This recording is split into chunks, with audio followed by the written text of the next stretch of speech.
Hi friends, வணக்கம். ஒரு சில பொருட்களோடு சேர்த்து சாப்பிடக்கூடாது. அது என்னென்ன அப்படின்னா, இரவில் கீரை சாப்பிடக்கூடாது, தயிர், வெந்நீர் இதை சேர்த்துக்கூடாது. இரவில் கேரட்டு, உருளைக்கிழங்கு சாப்பிடக்கூடாது. இரவில் ஆப்பிள், கொய்யா சாப்பிடக்கூடாது. அதாவது நெய், தேன் சம அளவு சாப்பிடக்கூடாது. மருந்து, குளிர்ந்த நீர் இதெல்லாம் ஒன்றோட ஒன்று சேரவே கூடாது. பப்பாளி, எலுமிச்சை இதெல்லாம் நம்ம சேர்த்து சாப்பிடவே கூடாது. கொள்ளு, பாலும் சாப்பிடக்கூடாது. பலாப்பழமும் சாப்பிடக்கூடாது. இரவு தயிர் சாப்பிடக்கூடாது. கேரட்டு, ஆரஞ்சு, அன்னாச்சி, பால் தயிர் இதெல்லாம் சேர்த்து சாப்பிடக்கூடாது. கொய்யா, வாழைப்பழத்தையும் சேர்த்து சாப்பிடக்கூடாது. ஆரஞ்சு, பப்பாளியும் ஒன்றா சேர்த்து சாப்பிடக்கூடாது. ஆரஞ்சு, பால், ஓட்ஸ் இதெல்லாம் நம்ம சேர்த்து சாப்பிடக்கூடாது. அதாவது ஒன்றோட ஒன்று சேரக்கூடாத பொருட்கள்.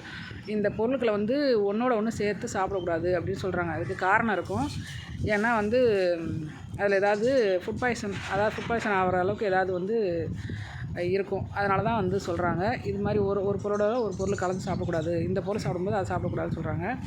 முடிஞ்ச வரைக்கும் கடைப்பிடிச்சு பார்க்கும். நீங்கள் கடைப்பிடிக்கிறீங்களா?